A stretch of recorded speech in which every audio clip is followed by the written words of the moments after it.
Hi, hello, and welcome to another episode of me reading things to you because I love it. This is Let's Talk About Myths, baby, and I'm your host, Liv, she who loves to read aloud.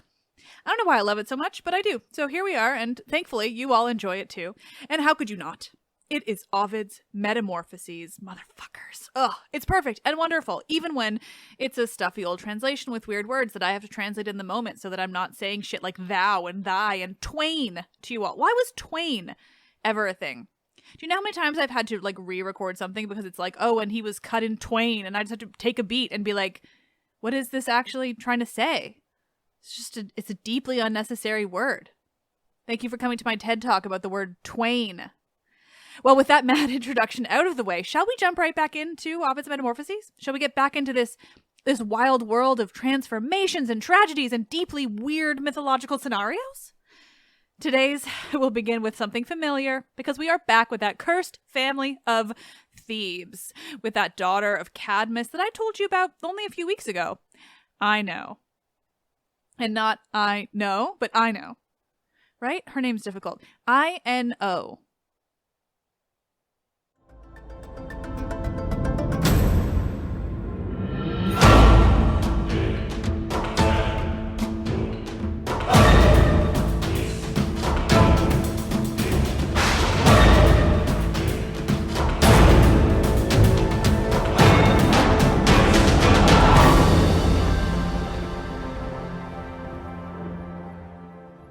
This is Ovid's Metamorphoses, translated by Brooks Moore, Book 4, Part 2.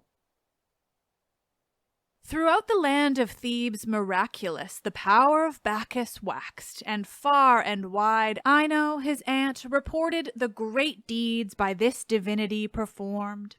Of all her sisters, only she escaped unharmed, when fate destroyed them, and she knew not grief, only for sorrow of her sister's woes.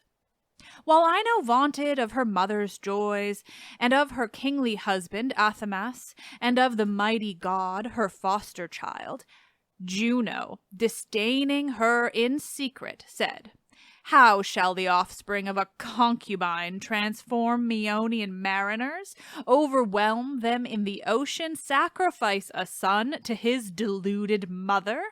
Who insane tears out his entrails? How shall he invent wings for 3 daughters of King Minyas, while Juno, unavenged, bewails despite? Is it the end, the utmost of my power?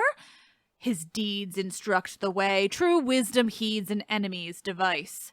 By the strange death of Pentheus, all that madness could perform was well revealed to all. What then denies a frenzy may unravel Ino's course to such a fate as wrought her sister's woe. A shelving path in shadows of sad yew, through utter silence to the deep descends, infernal, where the languid Styx exhales vapors, and there in the shadows of the dead descend after they leave their sacred urns, and ghostly forms invade, and far and wide those dreary regions horror and bleak cold obtain. The ghosts arrived not know the way which leads to the Stygian city gates, not know the melancholy palace where the swarthy Pluto stays, though streets and ways 1,000 to that city lead, and gates outswing from every side, and as the sea was never seen, increase, engulf the streams unnumbered of the world. That realm enfolds the souls of men, nor ever is it filled. Around the shadowy spirits go, bloodless, boneless, and bodiless. They throng the place of judgment, or they haunt the mansion where abides the utmost tyrant, or they tend to various callings, as they whilom way. Appropriate punishment confines to pain the multitude condemned. To this abode, impelled by rage and hate from habitation celestial, Juno, of Saturn born, descends, submissive to its dreadful element. No sooner had she entered the sad gates than groans were uttered by the threshold, pressed by her immortal form, and Cerberus, upraising his three-visaged mouths, gave vent to triple barking howls. She called to her the sisters, night begot, implacable, terrific furies. They did sit before the prison portals, adamant, confined, combing black vipers from their horrid hair. When her amid the night surrounding shades they recognized, those deities uprose. O dread confines, dark seat of wretched vice, where stretched athwart 9 acres Tityus, must you endure your entrails to be torn? O Tantalus, you cannot touch the wave, and from your clutch the hanging branches rise. O Sisyphus, you can't not stay the stone, catching or pushing it must fall again. O you Ixion, whirled around, yourself must follow to escape yourself. And O Belides, plotter of sad death upon your cousin, you are always doomed to dip forever, ever spilling waves. When that the daughter of Saturnus fixed a stern look on those wretches, first her glance arrested on Ixion, but the next on Sisyphus, and thus the goddess spoke. For why should he alone of all his kin suffer eternal doom, while Athamas, luxurious in a sumptuous palace, reigns, and haughty with his wife, despises me? So grieved she, and expressed the rage of hate that such dissent inspired, beseeching thus. No longer should the house of Cadmus stand, so that the sister Furies plunge in crime, overweening Athamas. Entreating them, she mingled promises with her commands. When Juno ended speech, Tisiphone, whose locks entangled are not ever smooth, tossed them around, that backward from her face such crawling snakes were thrown. Then answered she, Since what your will decrees may well be done, why need we to consult with many words? Leave you this hateful region, and convey yourself, contented, to a better realm. Rejoicing, Juno hastens to the clouds. Before she enters her celestial home, Iris, the child of Thaumas, purifies her limbs in sprinkled water. Waiting not, Tisiphone, revengeful, takes a torch, besmeared with blood and vested in a robe, dripping with crimson gore, and twisting snakes engirdled. She departs her dire abode, with twitching madness, terror, fear, and woe, and when she has arrived to the destined house, the doorposts shrank from her, the maple doors turned ashen gray, the sun, amazed, fled. Affrighted, Athamas and Ino viewed and fled these prodigies, but suddenly that baneful fury stood across the way, blocking the passage. There she stands with arms extended and alive with twisting vipers. She shakes her hair, the moving serpents hiss, they cling upon her shoulders, and they glide around her temples, dart their fangs and vomit corruption. Plucking from the midst 2 snakes, she hurls them with her pestilential hand upon her victims, Athamas and Ino, whom although the vipers strike upon their breasts, no injury attacks their mortal parts. Only their minds are stricken with wild rage, inciting to mad violence and crime. And with a monstrous composite of foam, once gathered from the mouth of Cerberus, the venom of Echidna, purposeless abhorrence, crime, tears, hatred, the lust of homicide, and the dark vaporings of foolish brains. A liquid, poison, mixed and mingled with fresh, blood in hollow brass, and boiled and stirred up with a slip of hemlock.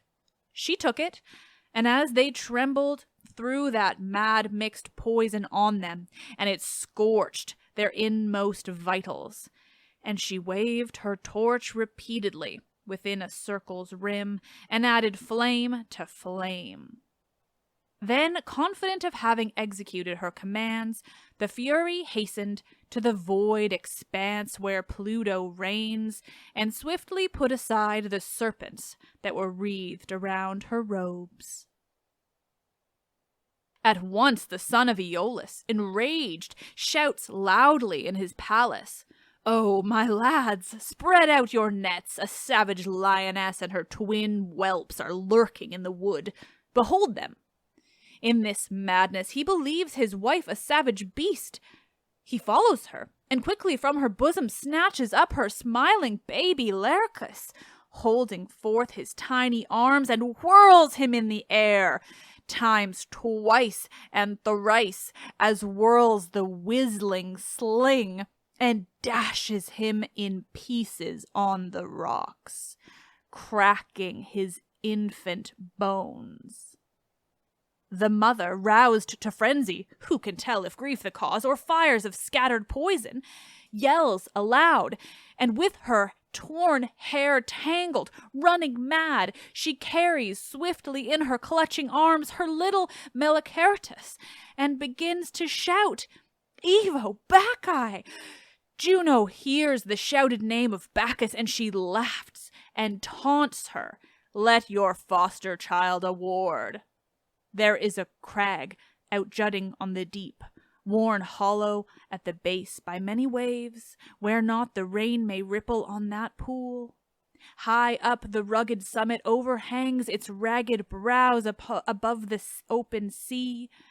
There Ino climbs with frenzy-given strength, and fearless, with her burden in her arms, leaps into the waves where whitening foams arise. Venus takes pity on her guileless child, unfortunate granddaughter, and begins to soothe her uncle Neptune with these words. "O Neptune, ruler of the deep, to whom, next to the power in heaven was given away, consider my request. Open your heart to my descendants, which your eyes behold tossed on the wild Ionian sea. I do implore you, remember they are your true deities, are yours as well as mine, for it is known my birth was from the white foam of your sea, a truth made certain by my Grecian name." Neptune regards her prayer. He takes from them their mortal dross. He clothes in majesty and hallows their appearance. Even their names and forms are altered. Metamorphoses changed is now Palemon called, and Ino changed, Leucothoi called, are known as deities. When her Sidonian attendants traced fresh footprints to the last verge of the rock, and found no further vestige, they declared her dead. Nor had they any doubt of it. They tore their garments and their hair, and wailed the house of Cadmus, and they cursed at Juno for the sad fate of the wretched concubine. That goddess could no longer brook their words, and thus made answer, "I will make of you eternal monuments of my revenge." Her words were instantly confirmed. The one whose love for Ino was the greatest cried, "Into the deep! Look, look, I seek my queen!" But even as she tried to leap, she stood fast-rooted to the ever-living rock. Another, as she tried to beat her breast with blows repeated, noticed that her arms grew stiff and hard. Another, as by chance, was petrified with hands stretched over the waves. Another could be seen, as suddenly as her fingers hardened, clutching at her hair to tear it from the roots. And each remained forever in the posture first assumed. But others of those women, sprung from Cadmus, were changed to birds, that always with wide wings skim lightly the dark surface of that sea. Unwitting that his daughter and his son are ocean deities, Agenor's son Cadmus, depressed by sorrow and unnumbered woes, calamities and prodigies untold, the founder fled the city he had built, as though fatalities that gathered round that city grieved him deeper than the fate of his own family. And thence at last arrived the confines of Illyria, in exile and with his wife. Weighted with woe, bowed down with years, their minds recalled the time when first disaster fell upon their house. Relating their misfortunes, Cadmus spoke. "Was that a sacred dragon that my spear impaled, when on the way from Sidon's gates I planted in the earth those dragon teeth unthought of seed? If haply it's the gods, whose rage unerring gives me to revenge, I only pray that I may lengthen out as any serpent." Even as he spoke, he saw and felt himself increase in length. His body coiled into a serpent's form, bright scales enveloped his indurate skin, and azure macules in speckled pride enriched his glowing folds. And as he fell supinely on his breast, his legs were joined and gradually tapered as a serpent's tail. Sometime his arms remained, which, stretching forth while tears rolled down his human face, not changed as yet, he said, "O hapless one, come here, my unhappy wife, while aught is left of manhood, touch me, take my hand, unchanged as yet. Soon this serpent form will cover me." So did he speak, nor thought to make an end, but suddenly his tongue became twin-forked. As often as he tried, a hissing sound escaped, the only voice that nature left him.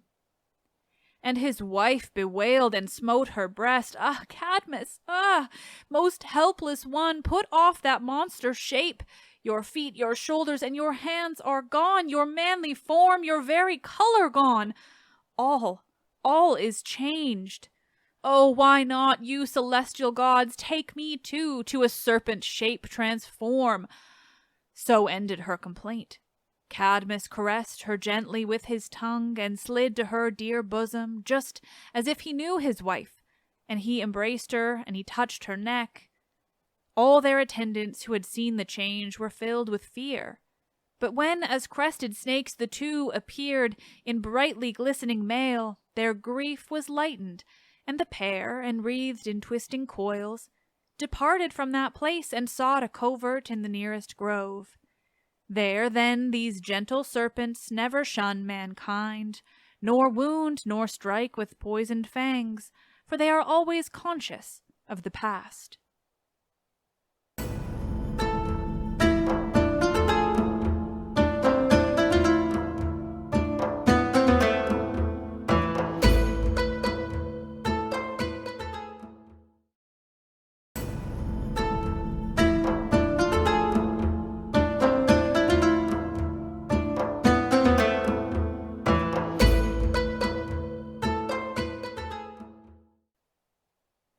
The fortune of their grandson Bacchus gave great comfort to them, as a god adored and conquered India, by Achaia praised in stately temples, but Acrisius, the son of Abas, of the Cadmean race, remained to banish Bacchus from the walls of Argos, and to lift up hostile arms against that deity who he denied was born to Jove. He would not even grant that Perseus from the loins of Jupiter was god of Danae in the shower and gold.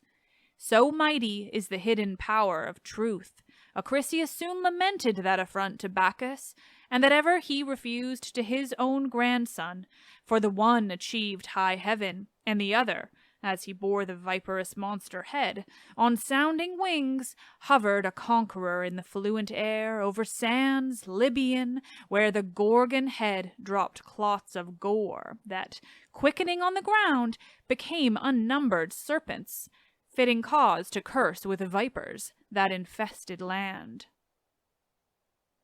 Thence wafted by the never-constant winds through boundless latitudes, now here, now there, as flits a vapor cloud in dizzy light, down looking from the lofty skies on earth, removed far, so compassed he the world.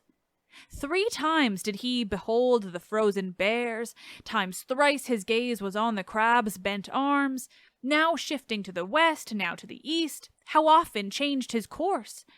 Time came when, day declining, he began to fear the night, by which he stopped his flight in the west, the realm of Atlas, where he sought repose till Lucifer might call Aurora's fires, Aurora, chariot of the day. There dwelt huge Atlas, vaster than the race of men, son of Iapetus. His lordly sway extended over those extreme domains, and over oceans that command their waves to take the panting coursers of the sun and bathe the wearied chariot of the day. For him 1,000 flocks, 1,000 herds over wandered pasture fields, and neighbor tribes might none disturb that land. A glint with gold bright leaves adorn the trees, boughs golden, wrought bare apples of pure gold. And Perseus spoke to Atlas. "O my friend, if you are moved to hear the story of a noble race, the author of my life is Jupiter. If valiant deeds perhaps are your delight, mine may deserve your praise. Behold of your kind treatment I implore, a place of rest." But Atlas, mindful of an oracle since by Themis, the Parnassian, told, recalled these words. "O Atlas, mark the day a son of Jupiter shall come to spoil, for when your trees are stripped of golden fruit, the glory shall be his." Fearful of this, Atlas had built walls around his orchard and secured a dragon, huge, that kept perpetual guard, and thence expelled all strangers from his land. Wherefore he said, "Begone! The glory of your deeds is all pretense. Even Jupiter will fail your need." With that he added force, and strove to drive the hesitating alien from his doors, who pled reprieve or threatened with bold words. Although he dared not rival Atlas's might, Perseus made his reply. "For that my love you hold in light esteem, let this be yours." He said no more, but turning his own face, he showed upon his left Medusa's head, abhorrent features. Atlas, huge and vast, becomes a mountain. His great beard and hair are forests, and his shoulders and his hands mountainous ridges, and his head the top of a high peak. His bones are changed to rocks, augmented on all sides, enormous height attains his growth, for so ordained it. You, O mighty gods, who now the heavens expanse, unnumbered stars, on him command to rest. In their eternal prison, Aias, grandson of Hippotas, had shut the winds, and Lucifer, reminder of our toil, in splendor rose upon the lofty sky, and Perseus bound his wings upon his feet, on each foot bound he them. His sword he girt and sped winged-footed through the liquid air. Innumerous kingdoms far behind were left, till peoples Ethiopic and the land of Cepheus were beneath his lofty view. There Ammon, the unjust, had made decree Andromeda, the innocent, should grieve her mother's tongue. They bound her fettered arms fast to the rock. When Perseus her beheld as marble he would deem her, but the breeze moved in her hair, and from her streaming eyes the warm tears fell. Her beauty so amazed his heart, unconscious, captive of her charms, that almost his swift wings forgot to wave. Alighted on the ground, he thus began, "O fairest, whom these chains become not so, but worthy are for links that lovers bind. Make known to me your country's name, and yours, and wherefore bound in chains." A moment then, as overcome with shame, she made no sound. Were she not fettered, she would surely hide her blushing head. But what she could perform, that did she so, she filled her eyes with tears. So pleaded he that, lest refusal seem implied confession of a crime, she told her name, her country's name, and how her charms had been her mother's pride. But as she spoke, the mighty ocean roared. Over the waves a monster fast approached, its head held high, abreast the wide expanse. The virgin shrieked. No aid her wretched father gave, nor aid her still more wretched mother, but they wept and mingled lamentations with their tears, clinging distracted to her fettered form. And thus the stranger spoke to them. Time waits for tears, but flies the moment of our need. Were I, who am the son of regal Jove, and her whom he embraced in showers of gold, leaving her pregnant in the brazen cell, I, Perseus, who destroyed the Gorgon, wreathed with snake hair, I, who dared on waving wings to cleave ethereal air, were I to ask the maid in marriage, I should be preferred above all others as your son-in-law. Not satisfied with deeds achieved, I strive to add such merit as the gods permit.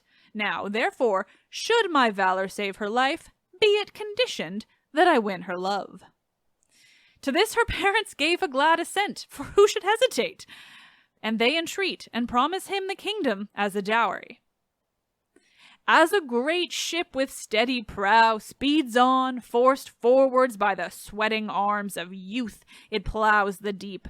So, breasting the great waves, the monster moved, until, to reach the rock, no further space remained than might the whirl of Balearic string encompass. Through the middle skies, with plummet mold of lead, that instant, spurning with his feet the ground, the youth rose upward to a cloudy height, and when the shadow of the hero marked the surface of the sea, the monster sought vainly to vent his fury on the shade. As the swift bird of Jove, when he beholds a basking serpent in an open field, exposing the sun to its mottled back, and seizes on its tail, lest it shall turn to strike with venomed fang, he fixes fast his grasping talons on the scaly neck. So did the winged youth in rapid flight through yielding elements press down on the great monster's back, and thrust his sword sheer to the hilt in its right shoulder. Loud its frightful torture sounded over the waves. So fought the hero son of Inachus. Wild with the grievous wound, the monster rears high in the air, or plunges in the waves, or wheels around as turns the frightened boar, shunning the hounds around him in full cry. The hero on his active wings avoids the monster's jaws, and with his crooked sword tortures its back, wherever he may pierce its mail of hollow shell, or strikes between the ribs each side, or wounds its lashing tail.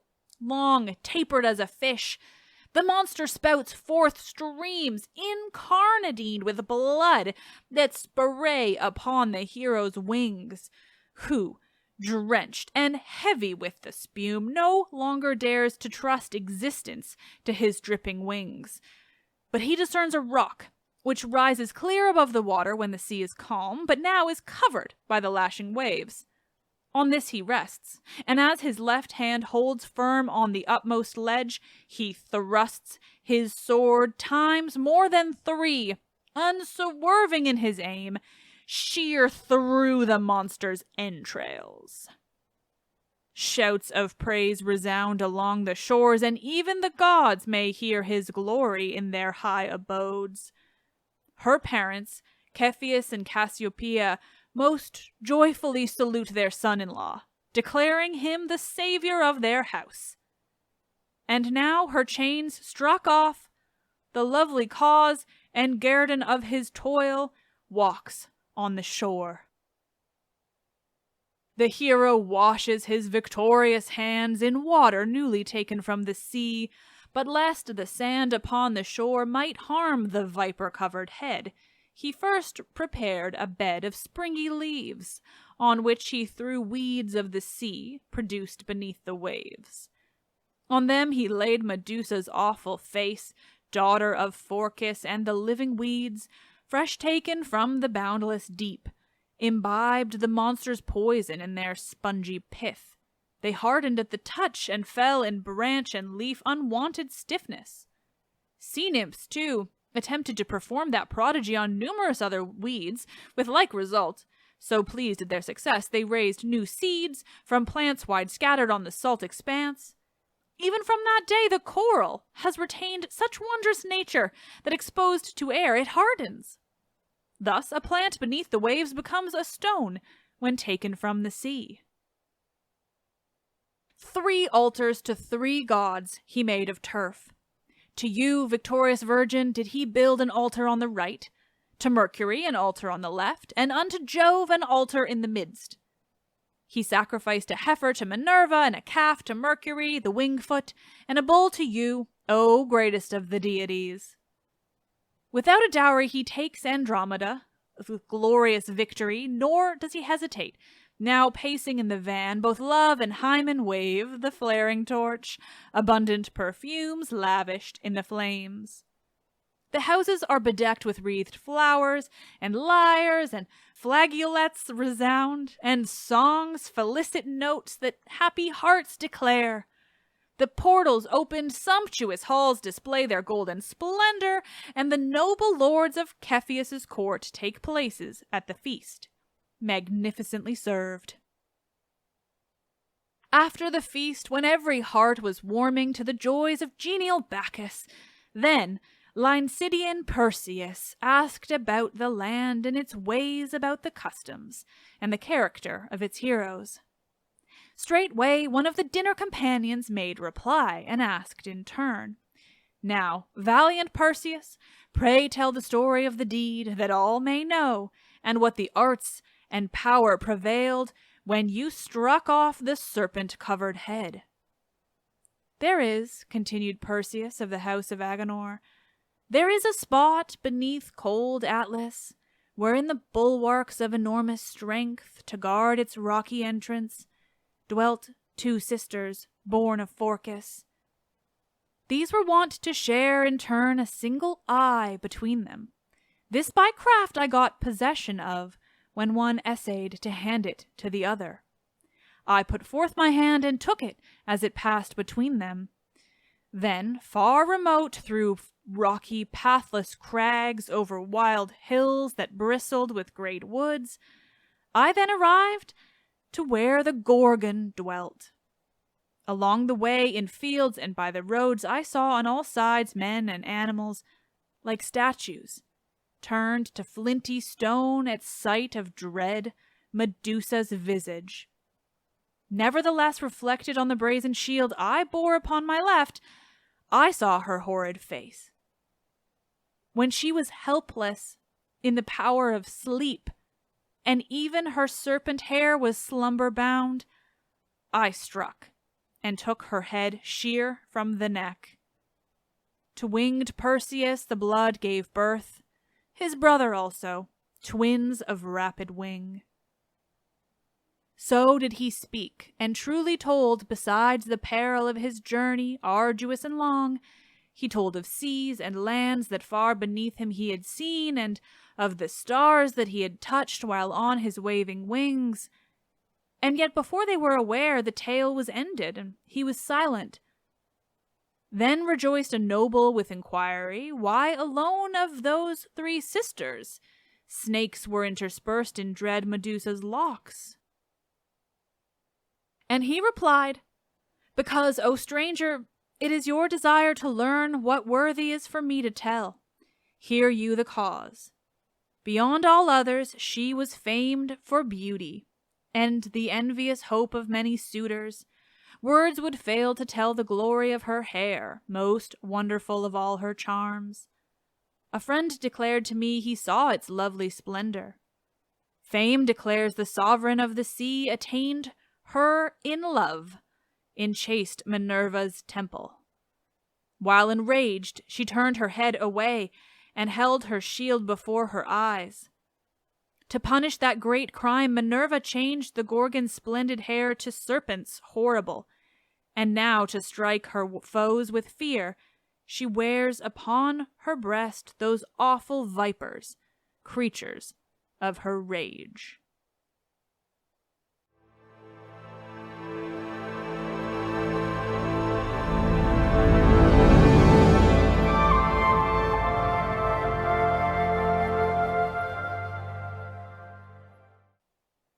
Oh, nerds. Thank you all so much for listening to my obsession with reading aloud. Ovid, he's so lovely in this form, and also It's too bad we didn't have a better translation of Medusa to deal with. The word love being used there was unfortunate, but here we are. You should read Stephanie McCarter's new translation. You should. Not only is it super great and readable, but it's the first one by a woman in like over 60 years. And, you know, Medusa aside, she went about it specifically trying to push back against some of the more misogynist aspects that have been inserted into Ovid by past translators, like love in the story of Poseidon and Medusa, when it is explicitly assault, even in the Latin, and this guy said love. So he's chill.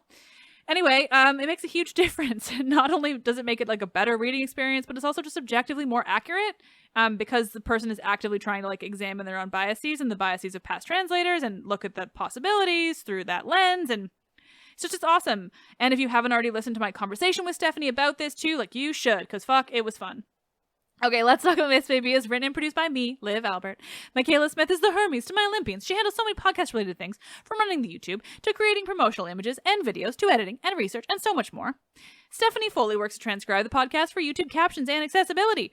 The podcast is hosted and monetized by Acast. Help me to continue bringing you the world of Greek mythology and the ancient Mediterranean by becoming a patron, where you'll get bonus episodes and more. Visit patreon.com/mythsbaby or click the link in this episode's description.